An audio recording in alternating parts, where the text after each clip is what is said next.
ezulu nokuthula emhlabeni kubantu abathokozelwa nguye uJesu Kristu inkosi. uJesu Kristu inkosi. uJesu Kristu inkosi. uJesu Kristu inkosi. uJesu Kristu inkosi. uJesu Kristu inkosi. Siyamdumisa uNkulunkulu kakhulu ukuthi asihlanganise ngalendlela namhlanje. Sihlanganela siyambonga kakhulu. Amthobeke ngibingelele obaba bonke abakhona, obaba befundisi, omama befundisi, obaba omama abangibonake manje abefundisi siyabandlulula. Bese kuba ke intombi nezinsizwa no Sunday school ngibingelela nonke ngesivumo esithi uJesu Kristu inkosi. uJesu Kristu inkosi. Nginomshike umphathi wohlelo nomshayi wensimbi siyanibingelela sithi uJesu Kristu inkosi. uJesu Kristu inkosi. Niqoleleke ngiyakhohlwa.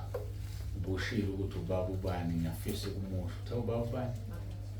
Baba uMhlongo injobane kaMgaba. Siyabonga baba, siyabonga. Ngeke ngisithandeke lesi sithakazelo senu. Khona umama uMamhlongo umfundisi ebranchini yethu eBamshela. Ngeke ngithi ke kuye mama injomane kaMgaba yaduka iminyakanyaka yatholwa entabeni endwaJehova yabonelela. Manje ubaba ngeke ngisho ukuthi simthole entabeni kodwa yona yaduka iminyakanyaka. Siyambonga uNkulunkulu kakhulu ngokuthobeka ke ngibingelela ubaba uMbede nomama sisendaweni yabo besimemile beyihost ngolimi lwesilungu. Siyambonga uNkulunkulu kakhulu nonke ke nikhona siyambonga uNkulunkulu ngani ngezwe ke khona nabase Great Town. Ngiyathemba ngiyakholwa abeqile uyazi umfundisi uZodwa ukuthi bala ayike siyambonga uNkulunkulu kakhulu. Ngicela ukudlula ngidizelele bengibhalile lento ngithi ngizoyisho.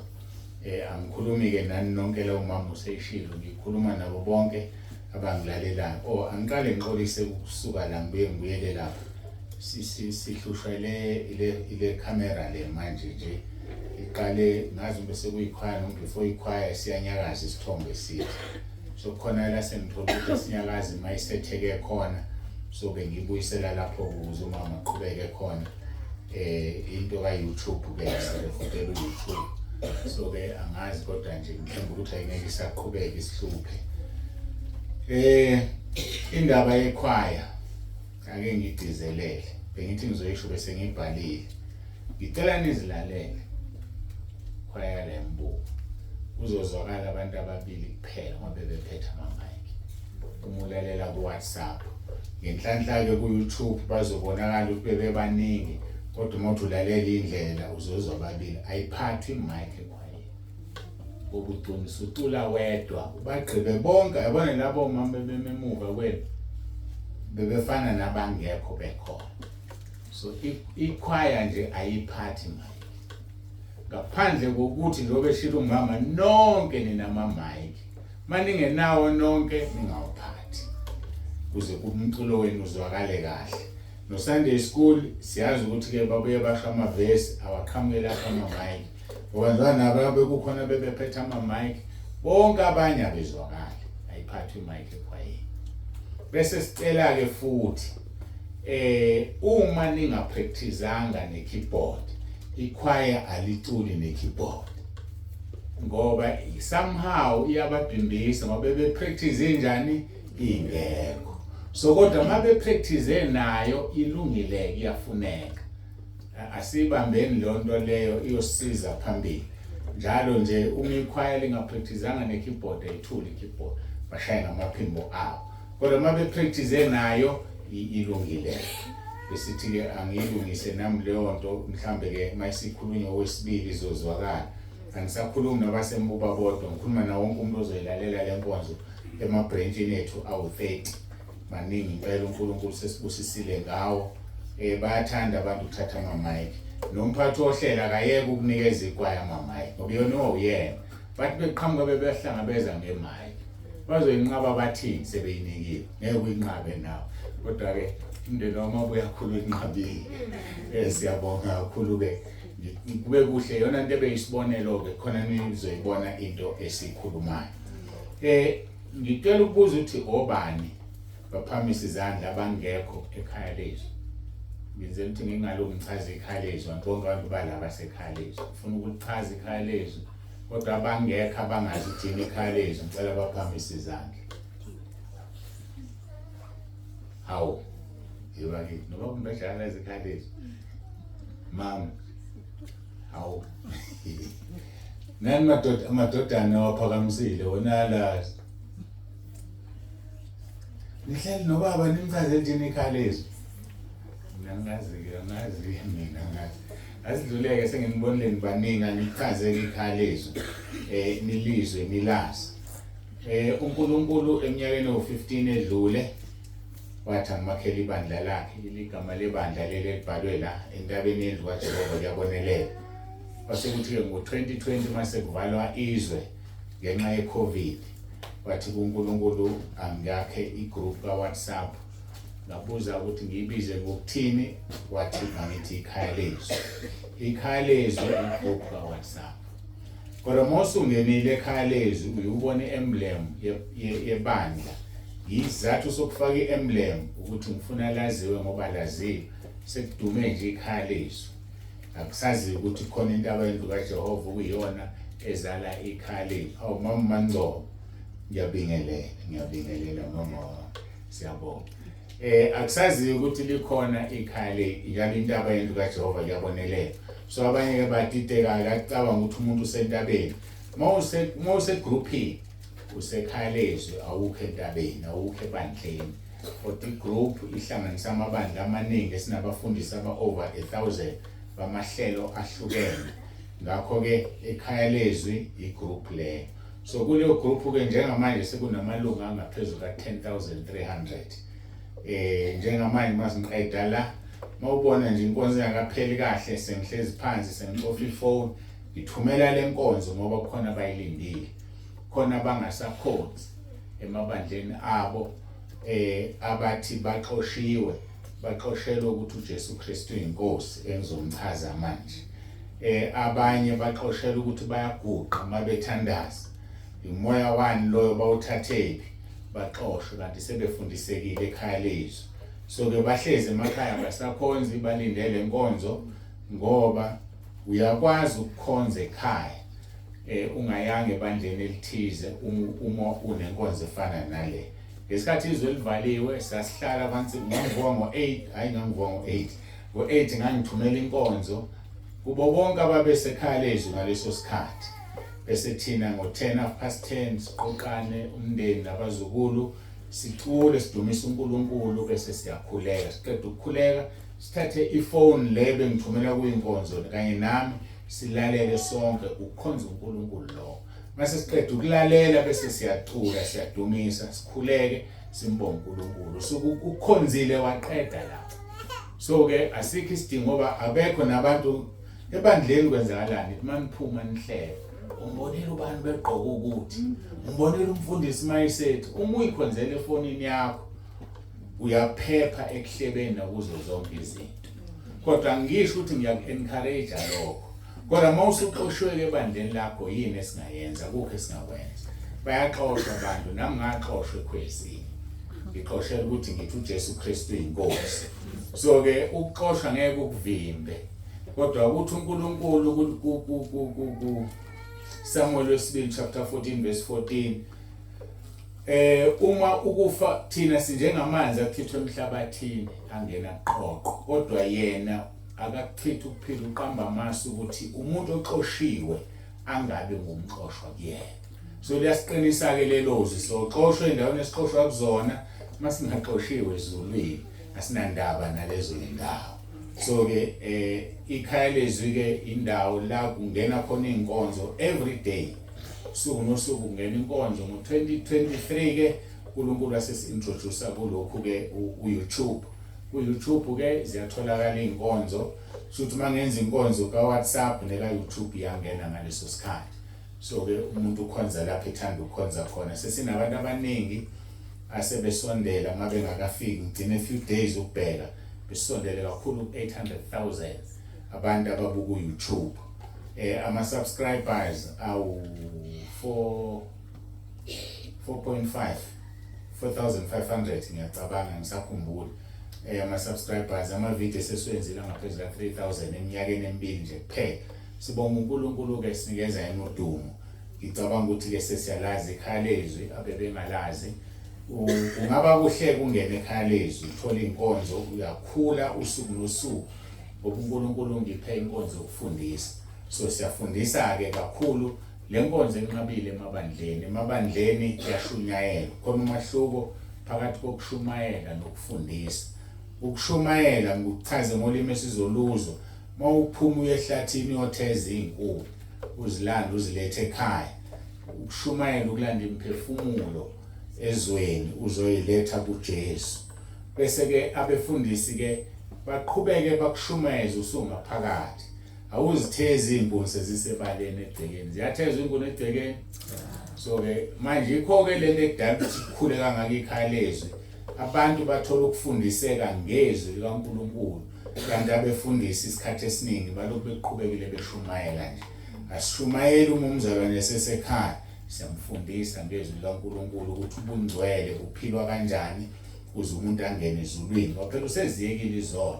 Kodwa sekukhona lezo lezi esingazinaki. Azazi zona esingazinaki iziphi? Ngithi izona-ke eziyohlangabeza umuntu uma efika ezulwini. Isono sokuqala nje ofika usithole ezulwini. Leso ufika ubuze ukuthiwa ukuphi la. Uthi ngisemasangweni ezulu. Washiya emhlabeni utheni? Angakasisho. Ilesi lethu umuntu wesibanibani ngizokubona ngomgqibelo. Uma ungasafikanga umgqibelo efa tokuqala ubuzona ukuphi la. Ushiya usufela umgqibelo emhlabeni cha awusifezanga isethembiso. Seze ngalandela nje ezinye izona usuhlulele. Lithi izwi lenkosi asothi uma inkosi ivuma ingigcina ngizokubona ngomgqibelo. Hayi uvela uthembise ngoba wazi uNkulunkulu uzokusaphila yini. So asithembisi izinto ezingakenzeki. Ngilana manje angikwazi ukufonela ekhaya mangiphuma la ngithi ngiyoyeza lapho sombona ntambama kanti mhlawumbe uzonze accident uNkulunkulu asithathe sezulwini. Umbuzo oqala ukubla. Ushiya utheni emhlabeni? Isono sokuqala lokubingelelwa ngaso. Ngoba uthembisile awufezanga. So izona ezincane enjalo-ke esifundiswa zona ezizosenza singawuboni umbuso wezulu. Kanti mawushumayela ukhuluma ngezona ezinkulu ukuphinga ukufeba yonke lonto leyo. Ebandleni uyayisho nje-ke mawuyisho ngoba mina-ke ngiyayisho ngoba khona no-YouTube ulalelwa abakholwa nabangakholwa. Kodwa ngale kwalokho sikhuluma ngezona ezincane ufundisa umuntu uhamba ngokumkhonza uNkulunkulu uhamba ngokucophelela imizindla emibi izinto ezinjalo. Siyambonga uNkulunkulu osinikezile ithuba lokuthi simkhonze. Sizoya kezwini lenkosi singakafiki-ke kulona mhlamba ngicule kancane icule engilithandayo elithi ngalo lolu suku ngoba lukhona lolu suku bafowethu. Lukhona lolu suku lapha abangcwele beyoqoqwa behlobile bebahle ngazo ukuthi uyobukhona ngilapho.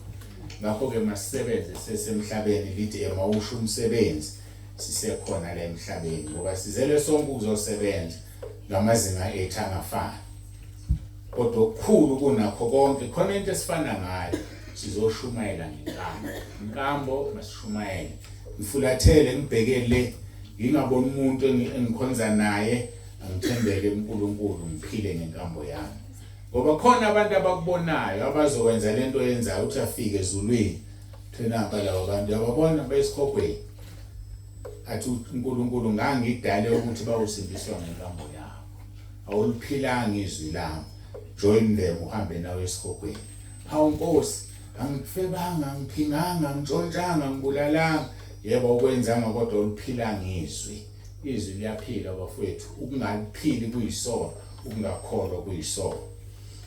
Ngalo lona lolu suku bevukile abenkosi behlotshise ubukhosi bayo le.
ngithanda ukuchaza ngaso sonke isikhathi la ngihamba khona ngoba sekunabantu abasha ukuthi thina siyibandla keliguqayo masikhuleka kodwa awuphoqiwe wena uguqa. Kodwa kufanele ngikutshele izathu esasenza saguqa. Ngoba mhlawumbe uzithola ungaguqi nje wena ngoba wazi. Ibandla liqale ngo-2011 lineminyaka u-15 iselisha sasingaguqi nathi ngo-2023 wakhuluma uNkulunkulu wathi uma ufunda eBhayibhelini ngaso sonke isikhathi indodana yami uJesu yaguqa mayithandaza. Yini nina ningangiguqeli? Ningcono kunendodana yami uJesu na? Kwacaca ukuthi asingcono. Saqala lapho ke saguqa.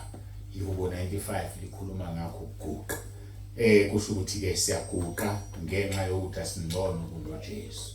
uJesu osenze sangcono. Asikwazi ukuba ngcono ngaphezulu kwakhe.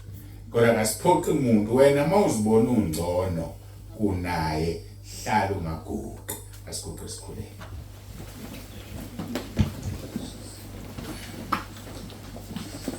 Baba ongcwele, uNkulunkulu nomusa, egameni lomfelo wethu uJesu ophilayo. Siphambi kobuso bakho ngawo lo mzuzu sibonga Nkosi inkonzo wasipha yona nothando siphe lona. Inkonzo yokuguqa, inkonzo yokuthobeka. Ebese sikhohliwe ngoba thina sikhule sihambe inyanga abathandazi, sihambe izangoma, zakhe imizi yabo nezindlu zabo abahlolela kuzo zinomnyango omfushane. Okungukuthi umuntu uma ingena uyakhothama ukhothamela amadimoni. Kodwa wena sikhothameli, siyaxolisa Nkosi. Siphambi kobuso bakho ke sikhotheme, siguqile ngoba siwumsebenzi wezandla zakho nezimvu zedlelo lakho. Siyacela ngomoya wakho ingcwele ube phakathi kwethu ukhulumisane nezimpilo zethu. Ngiyakhuleka Nkosi ngicela ukuba nami ngihlale phansi ngilalele usebenzise lo mzimba ukhulume nathi siyibandla lakho elakhiwa amabandla amaningi ahlukeneyo. Ngiyaqonda ukuthi akubona abazalwane basentabeni kuphela bala, kodwa nabanye abathandile ukuba kanye nathi. Siyahlonipheka kakhulu. Siyazi ukuthi abezile kithi, kodwa beze kuwena Nkosi Jesu uqobo lwakho. Sicela ukhulume ngomoya wakho ingcwele uzambule nakuyo lenkonzo. Kungabe bikho umuntu ozobuyela emuva engasiphethe isibusiso omnikeze sona. Udumo lonke silinikeza wena nangalesi sikhathi. uJesu Kristu inkosi. uJesu Kristu inkosi. uJesu Kristu inkosi. Amen. Sengiyakhumbula ke bengithembisile ngathi ngizomchaza uJesu Kristu inkosi anithi ngakhohle. Futhi kubeke asifikile lesi sikhathi sengezulwini. Bengeke ngingene ngoba ngithembisile angangafeza. Kunjalo nje bazalwane. Igama elithi uJesu Kristu inkosi lithola kwabaseFilipi chapter 2 verse 11. uNkulunkulu esanda ukungibiza ngo-2011 ngazithola ngijwayela nje ukuthi ngithi uJesu Kristu inkosi, ngingazi uqhamukaphi kanjani. Kodwa ke kwafika la emcatisa khona umuvula abaseFilipi chapter 2 verse 11 uyacacisa kahle. Noma siqale kuverse 9 uthi ngalokho ke uNkulunkulu wamphakamisa kakhulu, wamnika igama eliphezulu amagama onke. Verse 10 ukuze kuthi ngegama lika Jesu amadolo onke aguqa. Enye yezinto yasenza saguqa. Asikwazi ukuguqisa amanye amadolo bese thina singaguqa. Uguqa ke awabasezulwini nawabasemhlabeni nawabangaphansi komhlaba. Nezilimi zonke zivume ngokuthi uJesu Kristu inkosi. Kubhalweke ngama capital letters amakhulu. Uyabona nje nawe ukuthi makuthiwa uJesu Kristu inkosi, mawubheka lonke ipage nje leli singayina kude, alikho elinye igama elibhalwe ngamagama amakhulu njengalo. Lithi ke nezilimi zonke zivume ngokuthi uJesu Kristu inkosi, kube inkazimulo kuNkulunkulu uyise. So ke masithi uJesu Kristu inkosi, sinika uNkulunkulu udumo. Sesinika ubaba wakhe udumo. Sibe singamphathanga ubaba wakhe.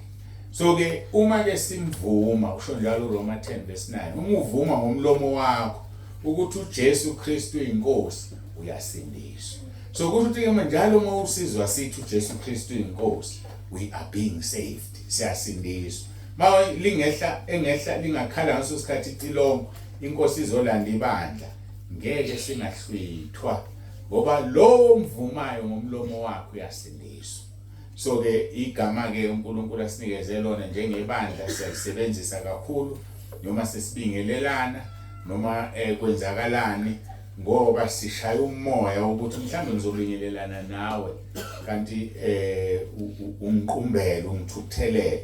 Mase ngithe uJesu Kristu inkosi kuzophela ukuthukuthela bese sixoxa kahle le ndaba esixabanisile sizwane, kanti leli agama elikuthobisile lathi uJesu Kristu inkosi.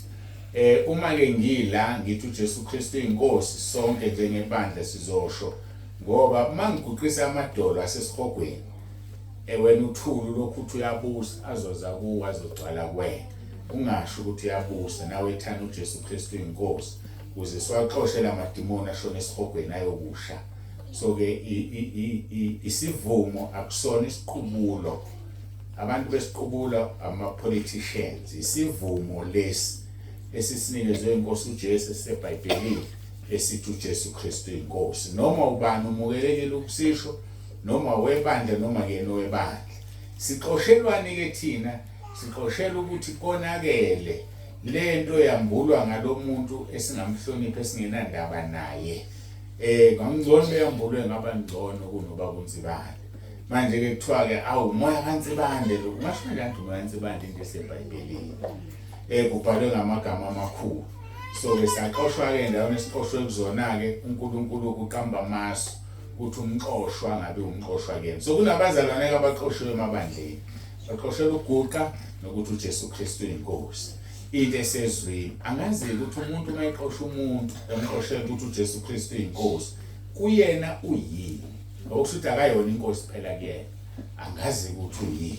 Kodwa ke lokho sekuyolunga ke ngosuku lokwahlulelwa, esehluleka uNkulunkulu ethi wena wathi umuntu angasho ukuthi ngiyinkosi, wawufuna athi ubani inkosi. Kuyoba nzima ke ngoba kube ngasekho ukuphenduka. Asidluleke siyezwini lenkosi la namhlanje solithola kuTimotheo wesibili isahluko sesithathu, amavesi amabili nje kuphela, amavesi amabili. Sisaqhuba inkonzo yethu part 12, inkonzo ka12 le ngesihloko esifanayo ngezwi elilodwa. Kodwa mhlambe ngizofunda ngigcine kuverse 5 namhlanje, kodwa ke bese sibuyela kuverse 2. Kuverse 2 la sisahlezi khona, angazi ngoba uphathi abangaki. Kufundeka kanje ke 2 Timothy chapter 3 verse 1 to 5. Isihloko sithi abadukisi bezikhathi zokugcina. Kepha yazi lokhu ukuthi ezinsukwini zokugcina kuza kuvela izikhathi ezinzima, ngokuba abantu baza kuba ngabazithandayo nabathanda imali, nabazigabisayo nabazidlayo, nabahlambalazayo nabangalalela abazali, nabangabongiyo nabahlazisayo. Verse 3, nabangenalo uthando, nabahlebi, nabangazithibi, nabangenabumnene, nabangathandi okuhle. Verse 4, nabakhapheli, nabanamawala, nabakhukhumele, nabathanda injabulo kunokuthanda uNkulunkulu. Verse 5, nabanesimo sokumesaba uNkulunkulu kepha amandla akho bekwaphika, labo ke wobagwema. Njengoba ke amagama emaningi kanje, njengoba ngishilo ekuqaleni uNkulunkulu ngipho ukufundisa, sizofundisa ngawo onke size siwaqede uma nje uJesu engakabuyi uzolanda ibandla lakhe. Njengamanje ke kulabo abangazi sikupart 12, kodwa uzoma ngathi sise kanjani nalamavesi. Sisakhuluma nje ngegama lesibili kuthi uverse 2. Angiphinde ngifunda uverse 1 ngidine egameni esikhuluma ngalo kuverse 2. Kepha yazi lokhu ukuthi ezinsukwini zokugcina kuza kuvela izikhathi ezinzima. Uverse 1 sakhuluma ngaye kwaze kwaba ingozi ezu8 kuphela nje. Azaba u8 ngoba kwangena nokuthi ngokuba abantu bazokuba ngabazithandayo kwajoyina lapho kulezi inkonzo ezu8. Ekusukela enkonzweni ka9 sikhuluma ngokuthi nabathanda imali, namhlanje sisakhuluma ngalokho. Sikhuluma ngabantu abathanda imali abazoba khona ngezikhathi zokugcina. Ngakhuluma ke kakhulu ngichazo kweshumi. Ngase ngithembisa ukuthi okweshumi ngeke ngikhulume mangihambile. Ukukhuluma mangise Richards Bay ngoba ngifuna abantu bangihumushe kabi bathi ngithanda imali. Ngithanda imali into yokuqala uNkulunkulu mayingibiza athi ngingayigijimisa imali ngegama lakhe. Kodwa ngichaza abantu abathanda imali. So kuverse 2 ngokuba abantu bazokuba ngabazithandayo nabathanda imali. Kusho ukuthi inkonzo ka4 le sikhuluma ngokuthanda imali. Kodwa isihloko sithi ubani isikhathi washili kaNkulunkulu ngoba sekuyizinsuku zokugcina. Kulezi insuku zokugcina ke amanga asezingeni eliphezulu ngenxa yokuthanda imali. Bantu nje bathi banamanga ngenxa yokuthanda imali. Emazingeni ahlukene abantu bathanda ukuthi babe namandla, they want to stay in power bese beqamba amanga. Amanga asebenza ngendlela ezinzima kabi. Uzothola ukuthi hayi amanga yabusa. Angithi ayikudala nje khona manje bekuthiwe kuthiwe mawuqala uSeptember kuzoba mnyama 3 days. Kube mnyama amanga lawo. Kwathiwa 23-24 kuzohlwithwa ibandla. Lihlwithiwe amanga lawo. So ukuthanda imali okudala ukuthi bakhulume lezi zinto ngoba banabalandeli babo abanikelayo to stay in power. Bazithola benepower, benemandla bese kudinga ukuthi ngezinye izikhathi baqamba amanga ukuze begcine bethole le mali. Ukuthanda imali.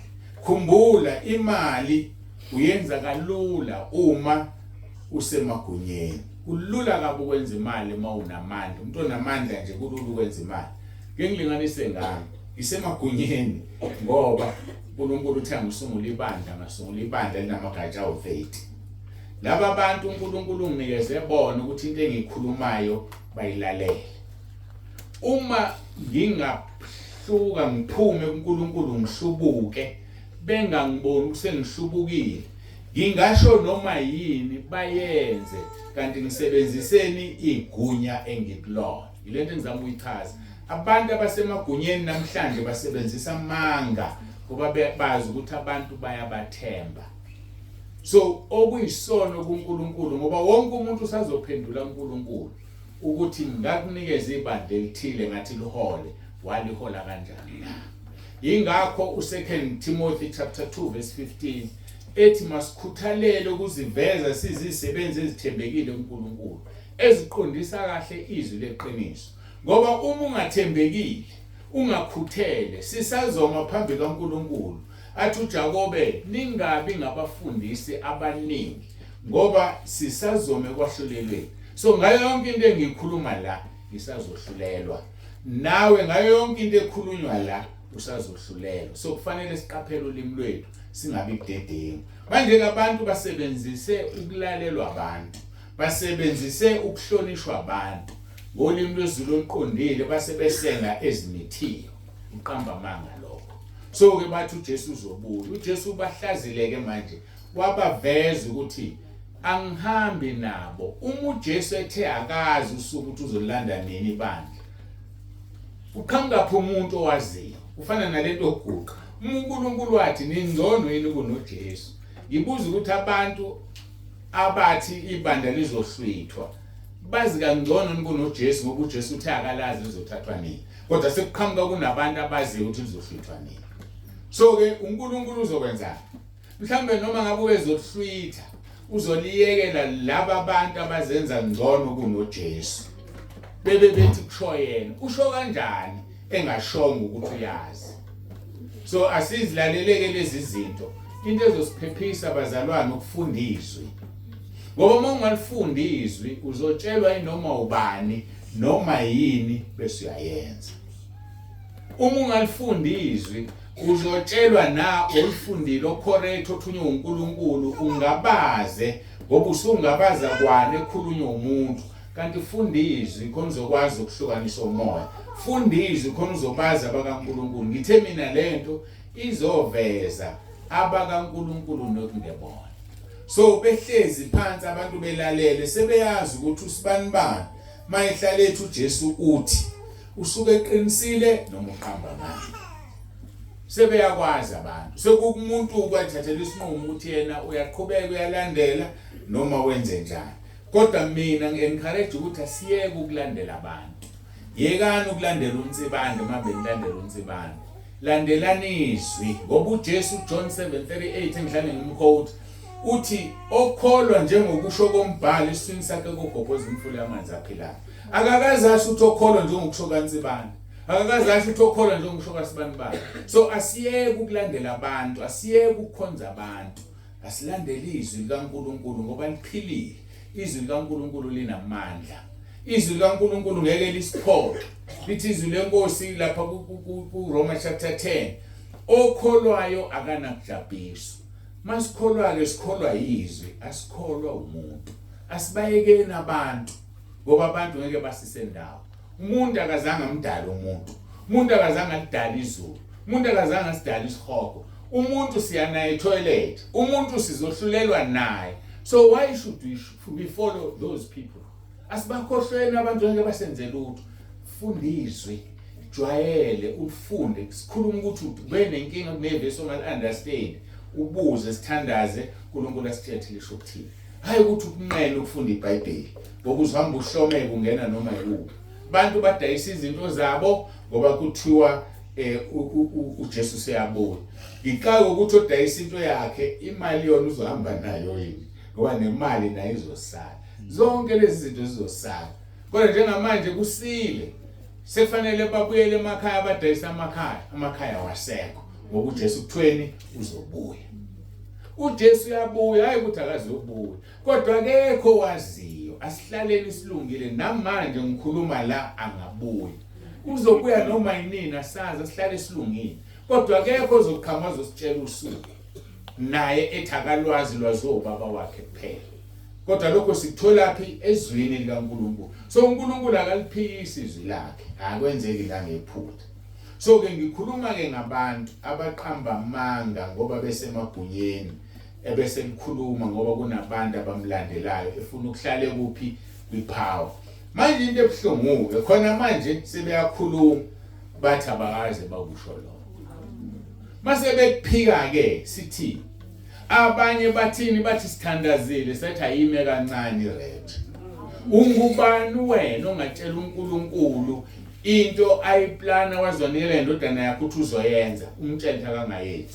Sinikezwe impela amagunya okukhuleka sikhulela izinto uNkulunkulu azenze but iRapture enye into leyo.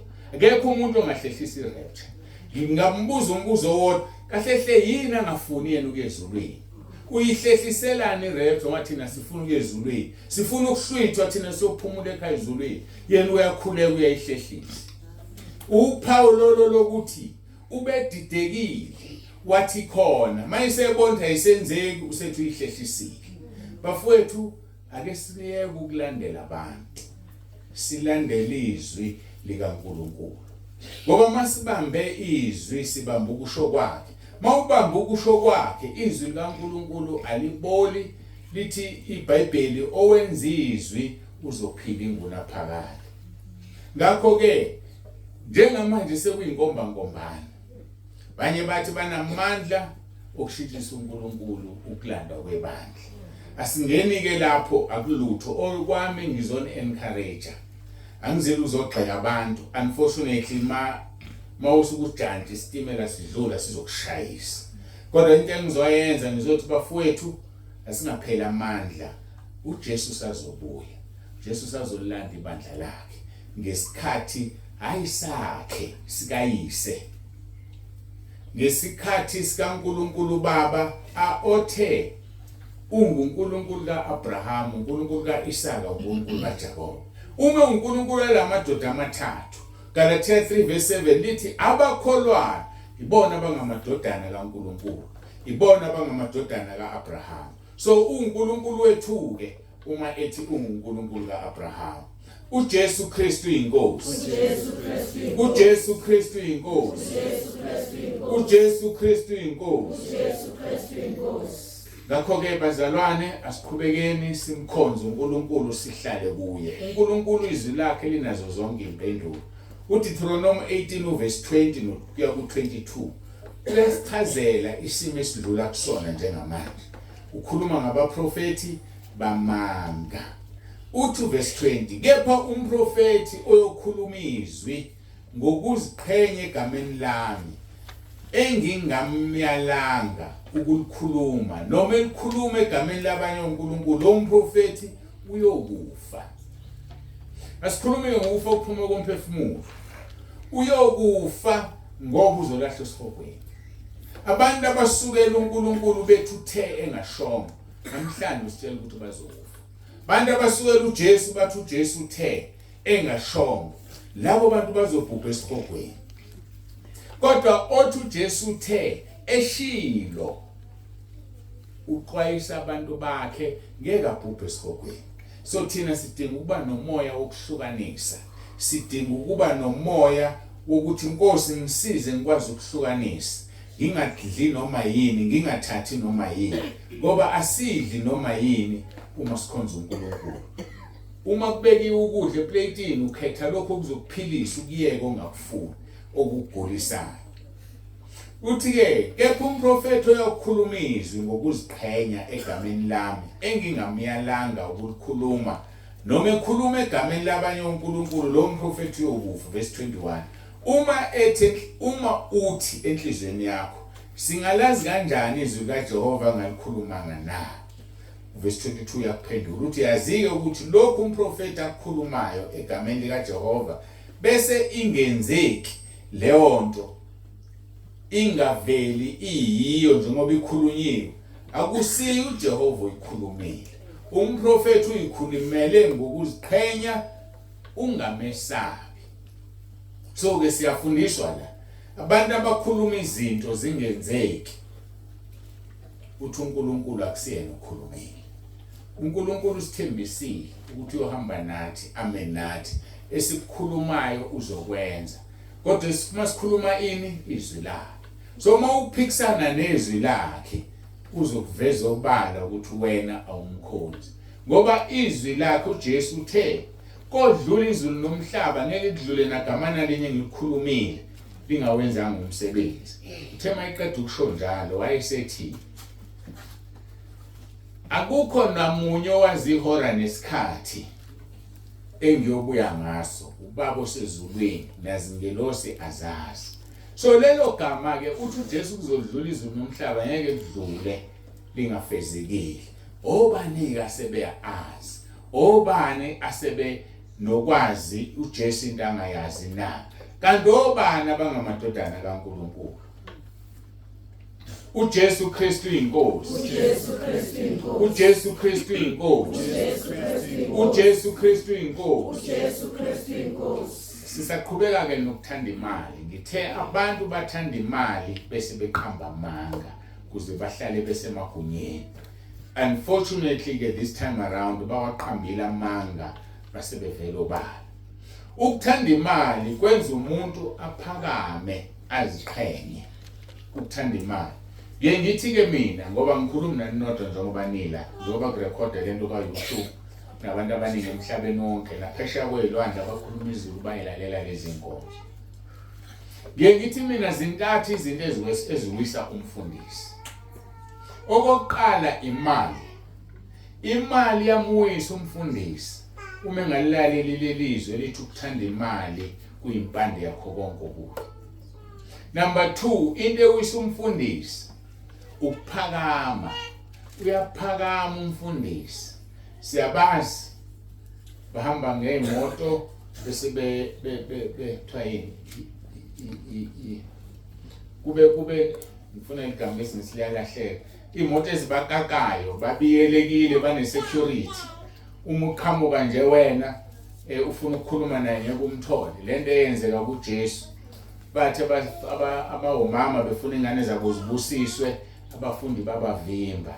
Ngenxa ukuthi uJesu ubona into engaphakathi, wayesethi ningabavimbi bayekeleni.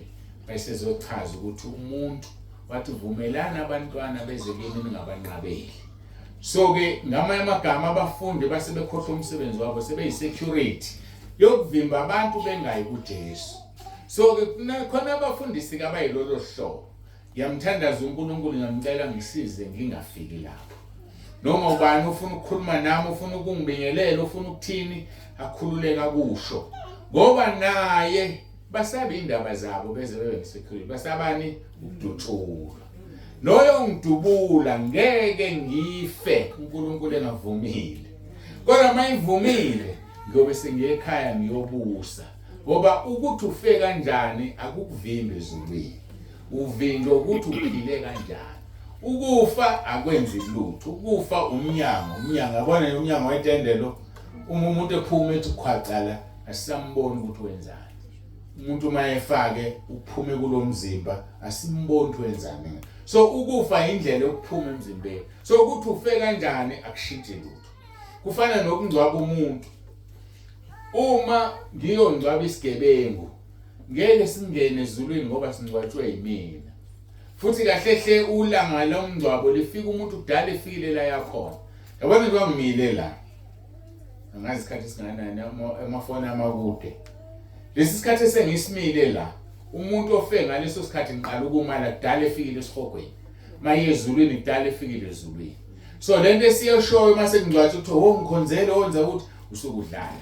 So kumuntu ongcwaba umuntu akayishintsha idestination yomuntu.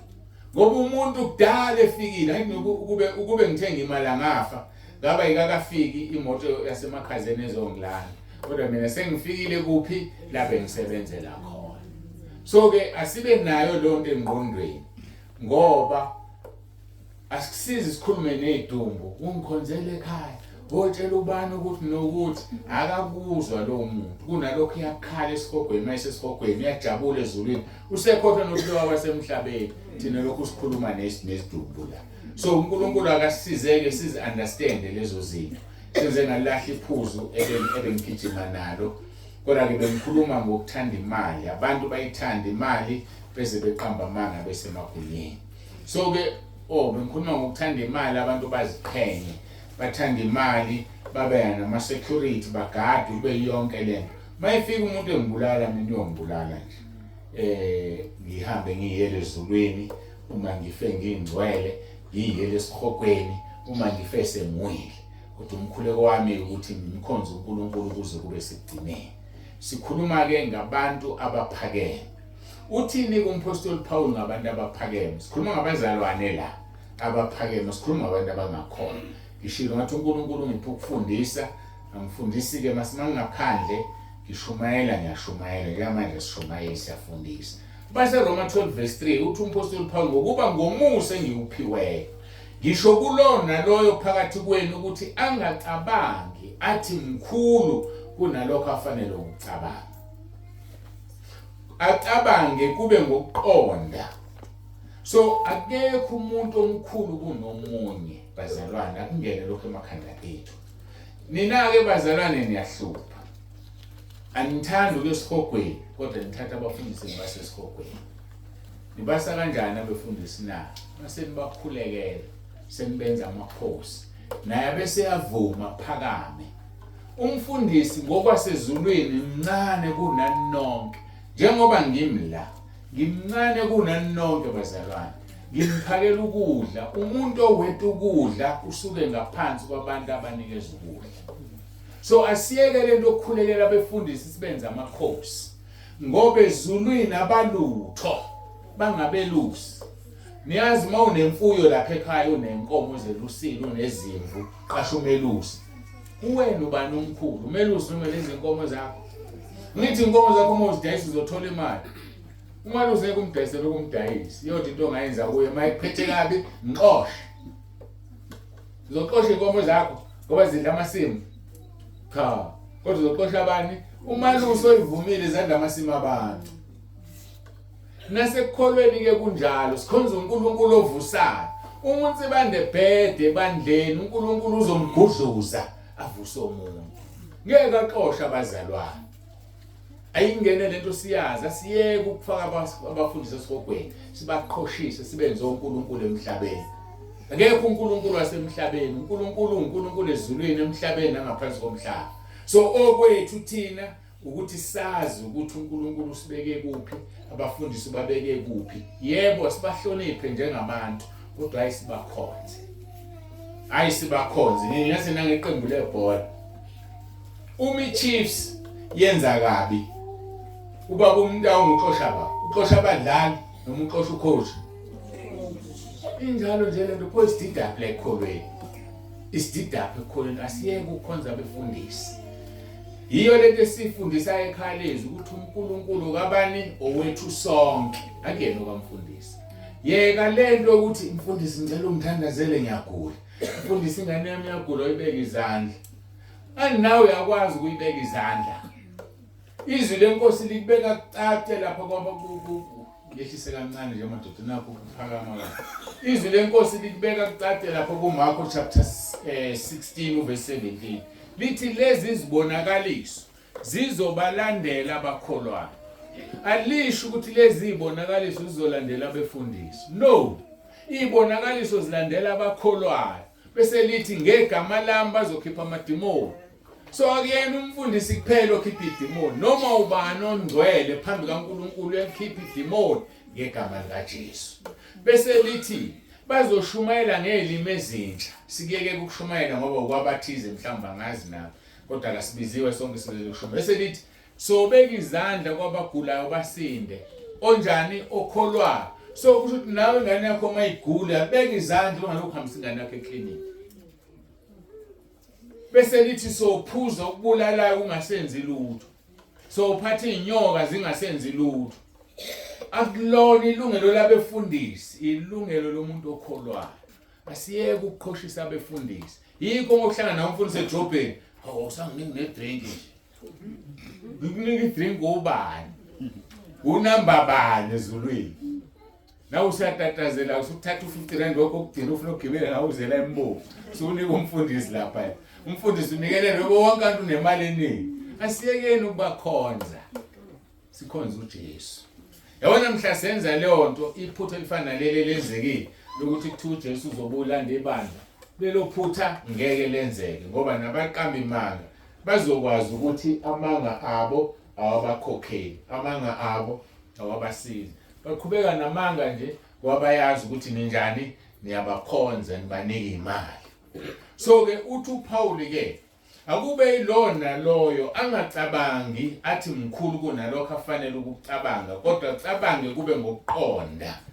Njengalokho uNkulunkulu abele ilona loyo isilinganiso sokukholwa. Sonke njengoba silezi la sinikukholwa okungafani. Akufani ukukholwa kwethu. So kubiza ukuthi ke singabukelani phansi. Ake ngikuchaze ukukholwa. Uzothola ukuthi omunye umfundisi bangixolela abefundisi bakithi endaweni zonke ozothi lo ndoda ikhuluma ngathi namhlanje inekithi. Omunye umfundisi ukhulekela abantu, ukhuluma ngoJesu kodwa udayisa amafutha ngabo. Kusho ukuthi ukukholwa kwakhe kungakanani kuncane. Ulekelela igama likaJesu ngamafutha. Ulekelela igama likaJesu ngezinto eziphathekayo. Asizisebenzisi izinto eziphathekayo. Ngegama likaJesu lodwa izinto zenzeka. Uthola umzalwane udayisa izinto ama products athize atshela ukuthi ayaphilisa noma enza ukuthi emzimbeni womuntu. Akukho wrong. Kodwa kuveza ukuthi wena ukukholwa kwakho kuncane. So kudlulisela kubantu udayisa izinto zokwenza imizimba yabo iphile. Kanti umuntu ophilisa umzimba uJesu. iBhayibheli libeka kucace lithi umoya waloyo wavusa uJesu emathuneni uyophilisa imizimba yenu efayo. Ubani umuphi lo moya? Umoya ongcwele. So uma unomoya ongcwele uzophila. Yeka ukuthatha ukugula kwakho kamoya udlulisele kubantu. Usubhizi impela uyasebenza udayisa amaphilisi kodwa uyikholwa. Umzalwane. Umzalwane unjani ombaxambili? Uyinikele ukukholwa ongakanani okuncane. Kufanele senze njani ke? Sibabekezelele. Yikho uPaul ethi ungacabangi ngaphezulu kokuyikona uthi wena ukholwa kakhulu. Ngoba mhlawumbe sesikubhekisisa nje sizothola ukuthi hayibo lo wena uthi ukholwa kancane wena ukholwa udlula wena. Ingakho uJesu mayiphilisa abantu ayithini ukukholwa kwakho kukusindisile. Okungukuthi kahlehle sigula nje singasindi, ifaith yethu incane. Sidinga abantu abazositshela ukuthi uma ukholwa akukho kungenzeka. Ngoba enye ingane ishilo la ikhothe uLuka 1:37 ukuthi akukho kungenzeki kuNkulunkulu. Siyayazi leyo nto siyayikhuluma ukuthi yasihlula ukuyiphila. Phathwa ikhanda manje udonsa amanzi, udonsa amaphilisi, phuza amaphilisi ekhanda. Kanti ekhaya lezi sifundisiwe ukuthi usho igama elilodwa nje ukuthi phe kwaleli khanda ngithi uJesu Kristu inkosi kuvela ukuthi damn usinda same time ayikusasa. Kodwa thina sikufuni lo sakholelwe entweni enjani eziphathekayo. So ke imali yenza umuntu aphakame. So ke wena unakile ukuthi uyaphakama udayisa izinto beza kuwa abantu udayisa ngifuna ukuzibiza ngamagama izinto ozidayisayo ngoba ufuna ukwenze njani wena ukuhlonishwa kanti awuziboni ukuthi uphika uJesu. Ileli verse engidine ngalo verse 5 ethi banesimo sokumkhonza uNkulunkulu kodwa amandla bayawaphika. Uyamphika uNkulunkulu osindisa ngaphandle kotho uma unezinto oyisebenzisayo. Ningangizwa ke kahle, angisho ukuthi amaphilisi ayisona. Angisho imithi le yenyanga ngoba ihamba nemimoya. Bayothwasa bangene emanzini babuye nenyoka, inyoka uSathane, udrag inyoka endala. Amaphilisi awekho wrong. Kodwa aveza ukukholwa kwethu ukuthi kungakanani phela. Kodwa awekho wrong ningangizwa kabi. Ngingazi ukuthi amaphilisi awekho wrong. Asiyeni kodokotela abafundile abafundiswanga imimoya. Kanti odokotela bakithi bafunde ngemimoya. Le mimoya yasesihogweni. That's the difference between inyanga nodokotela okhona. So ke bakhona odokotela seBhayibhelini uLuka lithi iBhayibheli waye udokotela. uLuka lo wabhala incwadi kaLuka ivangeli wabhala nezenzo waye udokotela by profession. Dokotela wemithi. So ke akusona isono. Kodwa kuveza ukuthi unokholo kungakanani. Siyahambisana bazalwane. uJesu Kristu inkosi. uJesu Kristu inkosi. Ngakho ke ukuthanda imali kwenza umuntu aphakame. Phuzu lesibili ukuthanda imali kwenza umuntu anganeliswa. uNkulunkulu uyamzonda umuntu onganelisekile. uNkulunkulu ufuna umuntu oneliswa ilenda iyona. Usidalile uNkulunkulu asifani.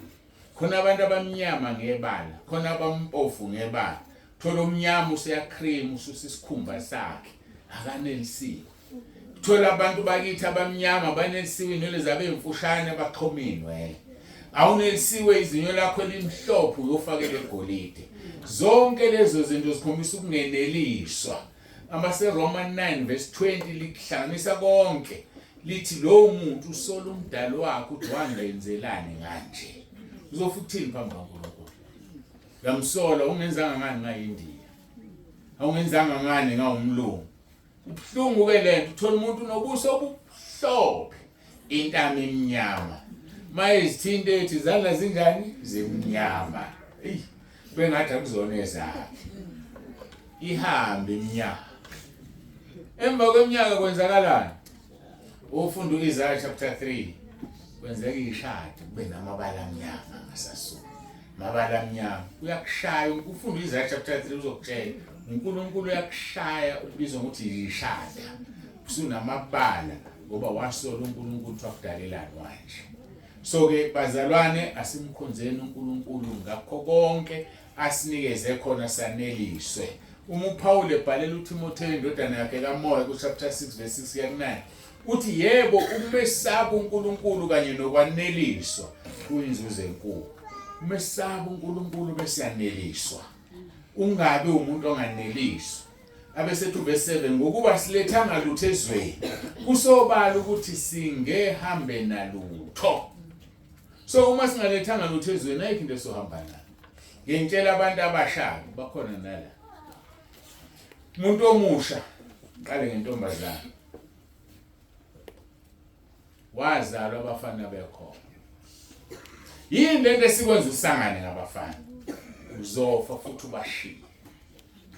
Ngoba sifika nganalutho ezweni singemuke nalutho. Bafana bami ngizalwa amantombazane ekhona. Yini lento esikusanganisa nentombazana? ngoba uzofa futhi uyishiye. So asifunde ukwaneliswa ilento uNkulunkulu asinikeze yona. Okubuhlungu-ke ngane zami ezinisebasha lenithi nidlubusha kanti ubusha budla wena. Uthi wena udlubusha. Ngesikhathi udlubusha budla wena uzothi kufanele ngabe umama obusuyisalukazi. Uthi ula kuma-40s ubusunabazukulu. Umama oqinile wena kodwa usunjani unabazukulu ngoba wenzani wadla ubusha basebudla wena. So asifunde ezintweni esizibonayo emhlabeni. Ngikhulume ngeChiefs, angikhulume ngePirates ke manje. Ngoba angisupport lutho. Mangikhuluma iqembu lotho siyambona usibani banokuthi. Hayi wangikhipha uNkulunkulu lapho angizongena khona ngindabende. Ake sithi ke nansi iPirates iyadlala iSunday namhlanje badlala ngigolona ngamasonto. Mabe practice abapracticela kulezi stadium abadlala kuzo yini? Bapracticela la bepracticela khona bese beyodlala la bezodlala khona. So mantombazana amancane yazini lento futhi niyibone khona emhlabeni. Bangaka abantu abashada nabesifazana ababakhulelisile na. Mhlambe nawe nje umama wakhe akashadanga nobaba wakhe. Isithini lento na ithi umfana wayepractice. Wapracticela kuwe. Wanele wakhulelwa wakushiya bese zothatha wakhe onjani akamthandayo. Yini nivume kwama ground okudlala abafana? Nivumelana abafana bezodlala ngani ngemizimba yenu? Ithempeli likaMoya Ongcwele le. Bafana bami okufanayo nani kuningi. Amanye lezi ingane aphuma emakhaya ahluphekayo. Ibisithi intombazane, ithi ngithandana noSibanibani khona ngizothola imali. Kodwa kuwena ngoba uhamba ushela nje wena. Ayikakutshela ukuthi ufunela imali. Mina ke uNkulunkulu angibeke egunyeni lokuvumisa abantu izolo. Amahlaze engwezwayo. Athi umuntu ngangifuna nje mina ozomondlela ingane yami. Ngangingamthandi. Kodwa wena utheni? Jabulile uthola intombi enhle enefike njani njani. Uthi unganele ukugodola nemali akulahle ayekomuntu. Ugodole nemali akulahle. Ufunani imali azokondla ngayo ini lezi ingane azithole kumuntu onjani ube yiground lakhe. Asifundeni ikhona lento. Baningi bantu bayizingane abazali babo abashadile. Asingabi ground lokupractice umzimba kaNkulunkulu ithempeli likaMoya Ongcwele. Ngakho ke ukumesaba uNkulunkulu kanye nokwaneliswa kuyinzuzo enkulu usho njalo uMpostoli Paul. Ngokuba silethanga lutho ezweni kusobala ukuthi singemuke nalutho. Uma sinokudla nesambatho asaneliswe yilokho. Asifunde ukwaneliswa. Mangibheka nonke la akekho umuntu ohamba ngqono. Kusho ukuthi izambatho sinjani? Sinazo. Nokudla sinjani? Sinakho. Asikho isidingo sokuthi umuntu adayise ngomzimba wakhe ukuthola izinto angazidingi. Ukuthola izinto azithandayo. Athi kuvesi 9 kepha abafuna ukuceba bayele ekulingweni nasesihibeni nasezinkanukweni eziningi zobula ezilimazayo ezishonisa abantu ekufeni. Abanjani? Abathanda ukuceba. Asingakufuna ukuceba makuzifikele but musukukulandela musukufuna. uJesu Kristu inkosi. uJesu Kristu inkosi. uJesu Kristu inkosi. Lithi izwi lenkosi imali iphuphuthekisa amehlo. Imali yenza umuntu angaboni. Imali yenza nalento obuthi wrong ingabe wrong ngoba inani inemali. Mawufunda Exodus chapter 23 verse 8. Lithi izwi lenkosi awuyi kwamukela isipho ngokuba isipho siphuphuthekisa ababonayo. Siphendukezela amazwi olungileyo. ibribe le. Ngesinye silikubeka kahle ithi and you shall take no bribe, for a bribe blinds the discerning and pervert the words of the righteous. So isipho noma ubani mawusuka nje la ngenduneni ngiyofuna indawo ife ngithi ukukhalakhala ngibona ukuthi likhulu bese ngithinta iphakethe ngithi nangu ku-drink yenze njani indoni iyancebeleka ebona lo so isipho siphuphuthekisa amehlo nento obuyibona right uthi wrong ilento ke uyisabefundisa imali mayisanda ukubizwa uyashumayela umelene nesono kodwa mayise iqala ukujwayela sabavuzana sebemngena bemnika imali siyaqala ukuthi hayi phela nami kufanele ukuyilungisa abantu abami ngizothola kanjani umshado umuntu athi uyilungisa nje phela hayi kakhulu seshayekile ushaye yini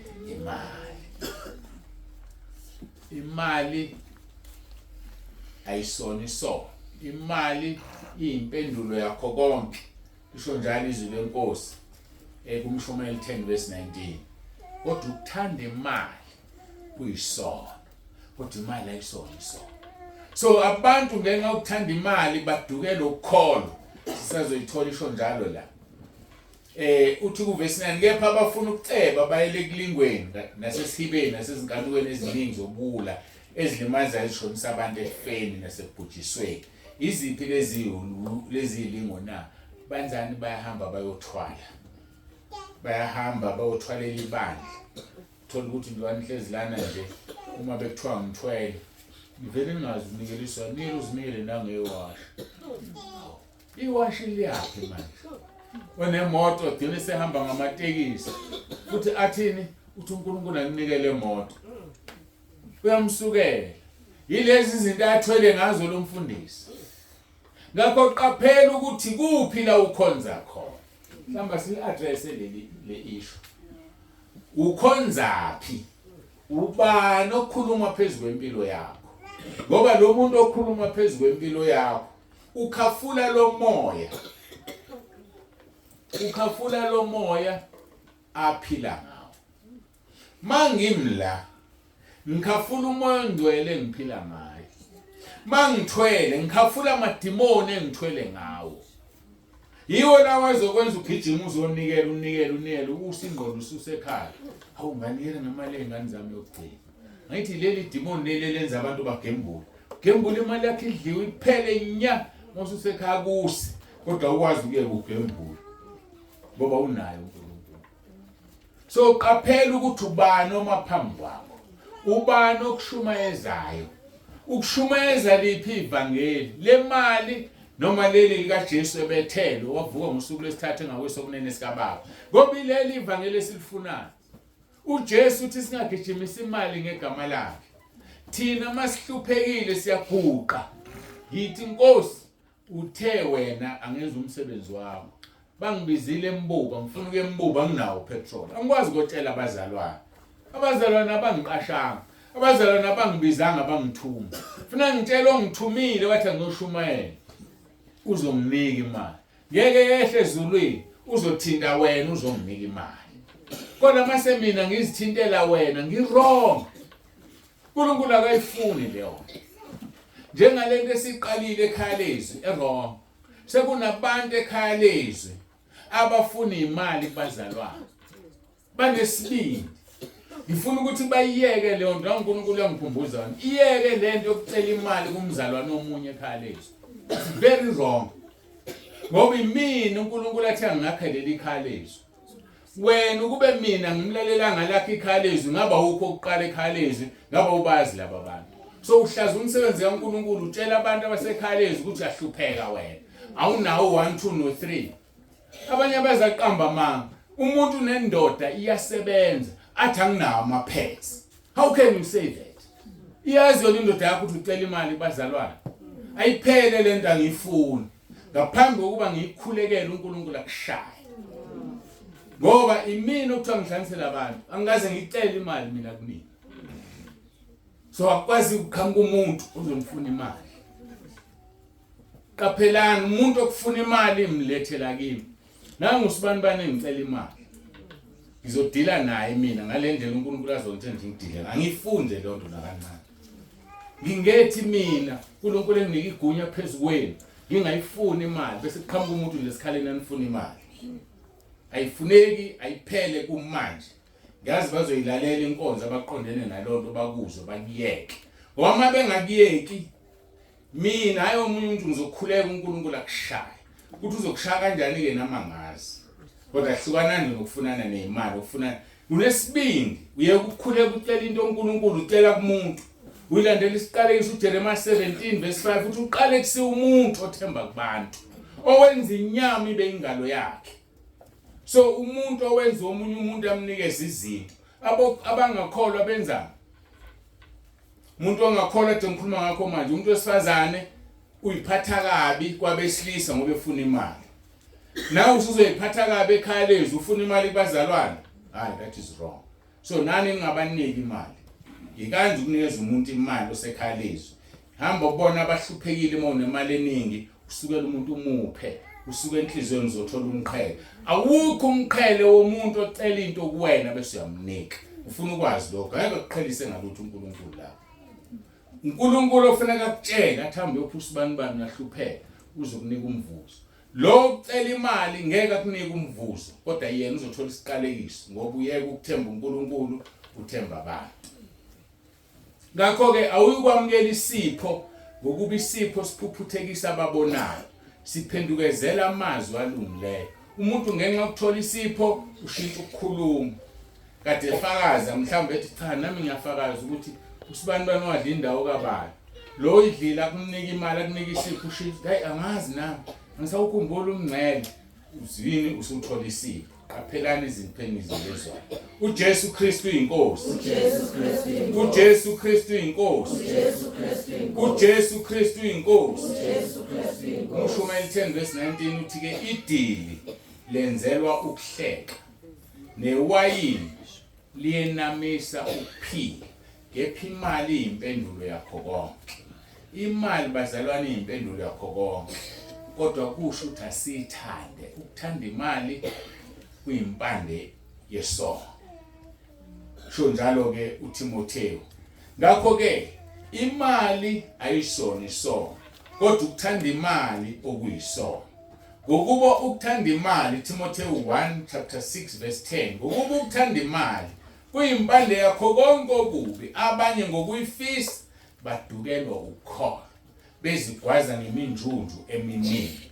Ukufisa imali thola ukuthi umfundisi esehambile wayothwala avela abiza abantu athi abakhulela kuphephetha bese uyawo uyise umuntu ophephethayo. No, kune power ethize behind lonto. Usehambile wayothwala ufunani nimncome nithi ubani uhamba noNkulunkulu nemali. uNkulunkulu Jesu sihambe emhlabeni aza uyise umuntu. Siyambonga uNkulunkulu ukuthi thina la entabeni aza sinika amandla okuyisa abantu. Sinikeza amandla uma sibeka isandla umuntu simkhulekele yena amphilise. Umqaphela umfundisi othi ngikhulekela abantu basini ezifasindiso yena. Sikhulekela abantu Jesu abaphilise. Hayi umuntu. Bese lithi izwi lenkosi yala abacebileyo kulelizwe lamanje ngokuthi bangakhukhumali, bangathembele engcebeni engemiyo, kepha mabathembele kuNkulunkulu osicebisa ngakho konke sithokoze ngakho. Uma unemali musuthembela kuyona. Kodwa yenze njani? Bona bampofu, bona abahluphekayo usibekela indlebe ezulwini. Uthi batshela abacebileyo kulelizwe lamanje ukuthi bangakhukhumali, bangathembele engcebeni engemiyo, kepha mabathembele uNkulunkulu osicebisa ngakho konke sithokoze ngakho. Benze okuhle, bacebe ngemisebenzi emihle, baphane, babelane, bezibekela isisekelo esihle sesikhathi esizayo ukuze babambe ukuphila okuyikho. Umuntu ocebile ngomthetho usegunyeni lokuzifaka ezulwini. Uma ingcebo yakhe ezoyisebenzisa kahle apha abahluphekayo, aphanise enze imisebenzi emihle, ngalokho uzibekela isisekelo esihle sesikhathi esizayo ukuze abambe ukuphila okuyikho. So simple. kanti ongacebile ongenamali uyalingeka njalo complain inkosi yami Nkosi ngizolala ngidleni namhlanje wena uNkulunkulu kimpho yini ngihlupheke onemali yodwa into ofanele ayenze wenza imisebenzi emihle aphane uzibekela ukuphila okuyikho itheme yethu ubani isikhathi ewashini kaNkulunkulu ngoba lezi zinto zenzeka ngesikhathi sokugcina ezinsukwini zokugcina abantu bazokuba ngabazithandayo nabathanda imali amazwi kaJesu engivina ngawo uthi ningazibekeli ingcebo emhlabeni lapho kona inundu nokuqwala nalapho amasela efohla khona ebe kepha zibekeleni ingcebo ezulwini lapho kungona inundu nokuqwala nalapho amasela engafohli khona ebe ngokuba lapho kukhona ingcebo yakho nenhliziyo yakhe yakuba khona ngesikhathi uLothi nomkakhe bephuma eSodoma naseGomora ngoba ingcebo kaLothi eyingekho eSodoma naseGomora wahamba namadodakazi akhe akangabheke emuva kodwa umkaLothi ngoba kunezinto ezishile emuva waphendula ikhanda lakhe waphenduka isidumo sikaSawoti bafowethu ake simkhonzeni uNkulunkulu singakhonzi imali singathandi imali imali impendulo yakho konke kodwa musikuyikhonza imali ngaphezulu komdali khonza uNkulunkulu yena osidalile wasebeka isihogo wabeka izulu athi uJesu Matthew 10:28 ningabe saba abantu ababulala umzimba bengenakwenza lutho emva kwalokho kodwa mesabeni othi sebulele abe namandla okuphonsa esihogweni masithandaze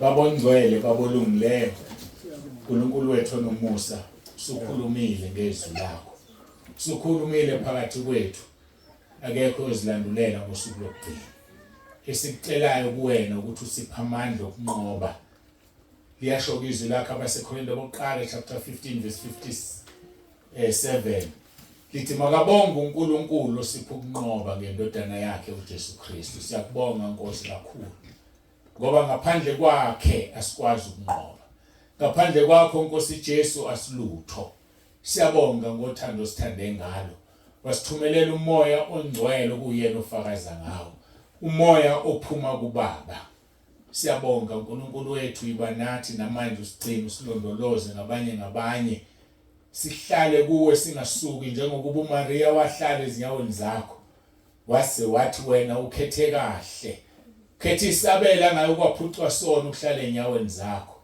nathi Nkosi masihleze enyaweni zakho isabela singawuphucwa umuntu ngoba sohlala silalela izwi lakho singalaleli inganekwane ezikhona singalaleli izinto ezingenasisekelo ezweni kodwa sihambe ngokwezwi lakho ngoba ushilo wathi okholwa njengokusho kombhalo eswini sakhe yokophoza imfula yamanzi aphilayo siyacela Nkosi ukuthi usinikeze lawo manzi siyazi atholwa ngobungcwele ngoba lawo manzi angumoya ongcwele sidinga ukuba ngcwele umoya ongcwele akahlali lapho kungcwele khona singcwelise Nkosi ngezwi lakho ngoba izwi lakho liyiqiniso siyalibonga izwi lakho Nkosi noma lisihlaba noma lingemnandi kodwa ukulenza kumnandi ngoba kunomvuzo kwelizayo busisa ke Nkosi kube lona loyo ofikile la kule nkonzo namhlanje mbusise uNkulunkulu wethu kakhulu ngokuthi alizwi izwi alenze ngoba umfanisa nendoda ehlakaniphile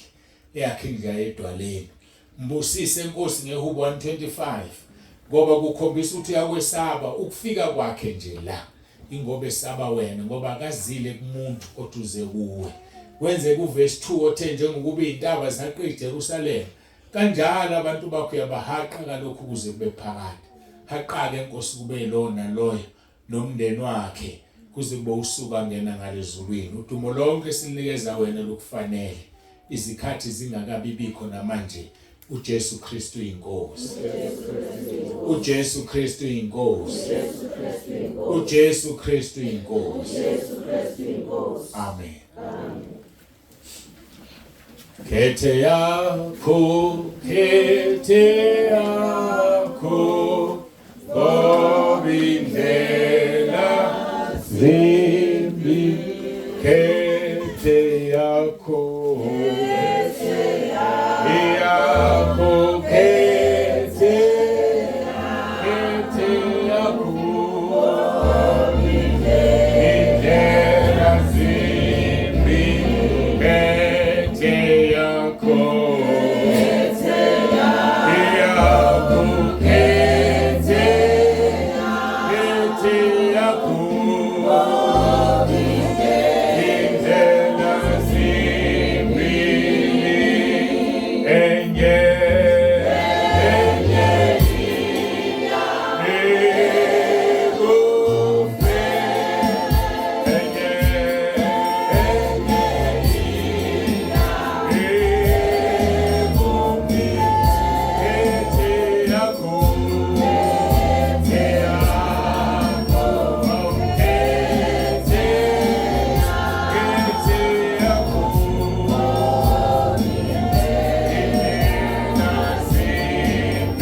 ithuba lokhetha lela emhlabeni umuntu akhethe indlela afuna ukuhamba ngayo.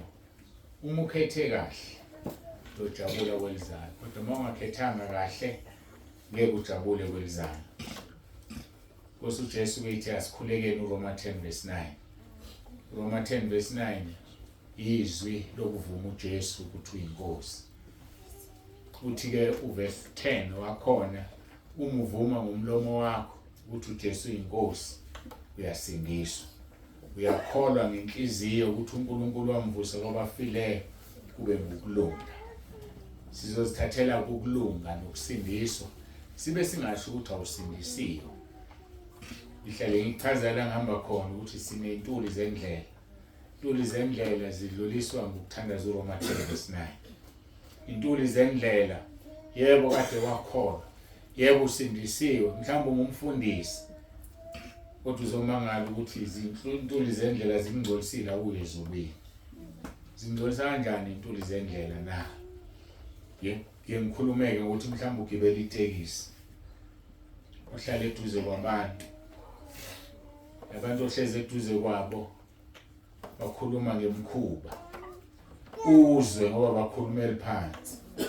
Inyakazi inyama kuwe usubonile. Nomuzi wabantu bethukana nje, mhlambe ehambela lapha eGreat Town. Amthuko omunye embiza phansi kweketi zikanini. Uzumangala umuntu ukhipha inhlamba engaka. Ukusho kwakho lokho usungcolile. Awonile kodwa igama lithi unjani ungcolile. Ufanele nokuthi ubuhamba gravel wadlulwa ibhasi lakuthela ngentuli. Uzoye ukugeza ngokuthi awuzingcolisanga.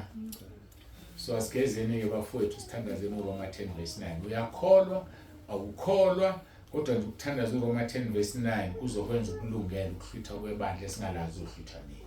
Futhi uma uthandaza uRoma 10 izwi leli awujoyini ibandla la emhlabeni, ujoyini ibandla lasezulwini. Ukuthi neminyaka emingaka ukholwa ake usigeze namhlanje. Uvuke ekseni ugeza umzimba wenyama. Ulale ugezile wenyama. Umbuzo wami uthi wagcina nini ugeza umphefumulo? Uma singagezi ngokwasemhlabeni phela u7 days uyanuka. Fika abantu babamba amakhala. Ngokunjalo nakuNkulunkulu uma ungamthandaza uRoma 10 uyanuka. Awugezile kwelikamoya. Uzongena kanjani ezulwini unuka unokuyizona? So ke asigezeni bafowethu. Uhlala uhlambulukile. Bayasizakala abasecollege, bengabanqenqa abangekho ungena necollege. Abanawo lemkhuleke emafonini yabo. At any given time uyahamba yoguqa embhedeni. Abeka ifone la. Isho uRoma 10 usho emva kwefoni. Usugezile njalo. Ugeza nini? uNkulunkulu usilethele indlela ne-social media. Social media ingcolile. Social media YouTube banemkhuba, banamanyala. Kodwa uNkulunkulu ukuze awulanda labo bantu ufake intshumayelo zethu zingene kuyo lo YouTube ukuze basizakale labo bantu. Ngoba ngeke basizwe umuntu. So ke ngene college noma ubuka uYouTube, usubscribe ke uma uYouTube ukuze uyibone inkonzo mayingena. Uyazi into eyifunayo ungaveze ungene eYouTube eqhamuke lezi zinto ezingcolile. Kodwa ungene eYouTube ubuyolalela izwi likaNkulunkulu. Izophinde limcule bese ke siyaguqa. Abathanda ukusho uRoma 10:9 soguqa siphakamise izandla.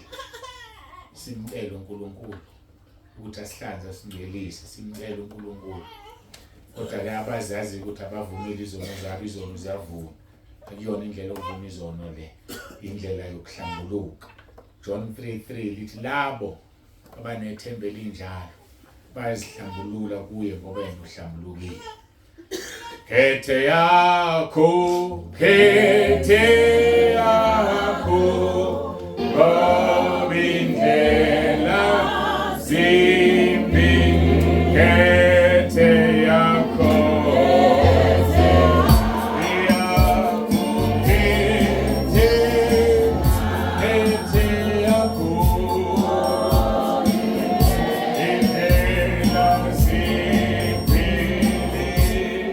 enye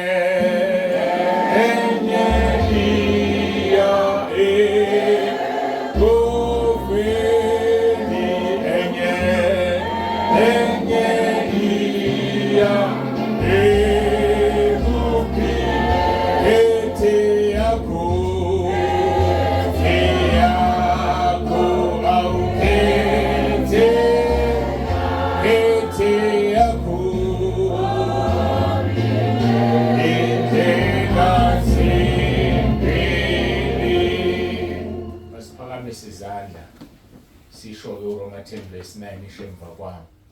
Nkosi Jesu, ngiyavuma ngomlomo wami ukuthi uyinkosi.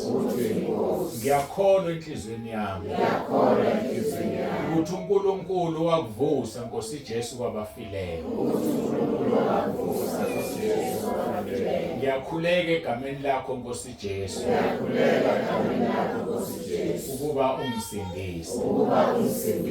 uSathana ngimfune, amadimoni ngiwafune.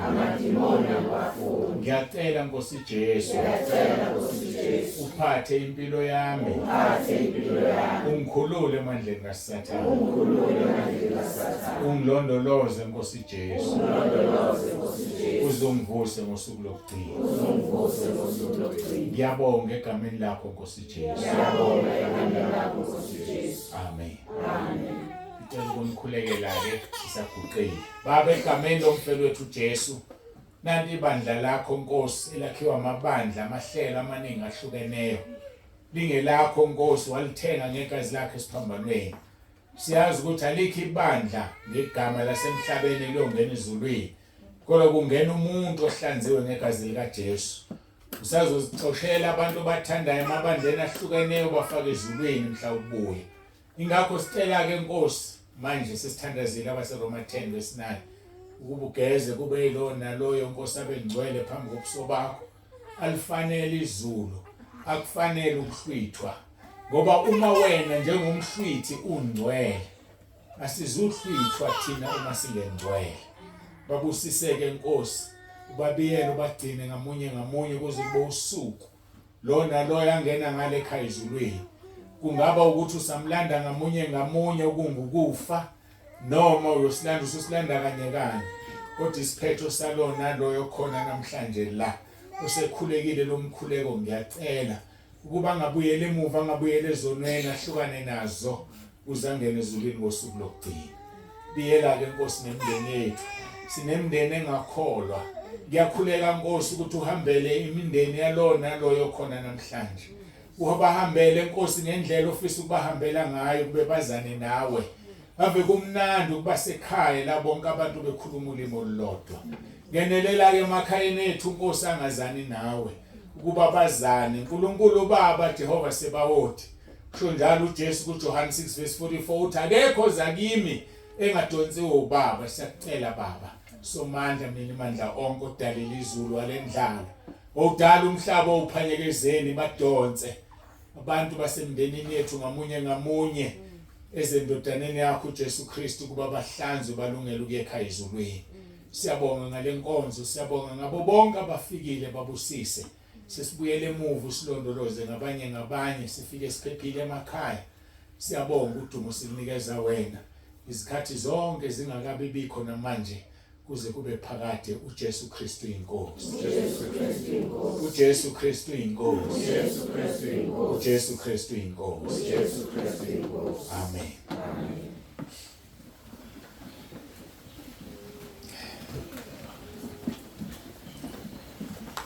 Siyambonga uNkulunkulu kakhulu. Sengizobuyisela-ke kumphathi wohlelo. Ngiyabonga ukuthi-ke ningibekezelele nami.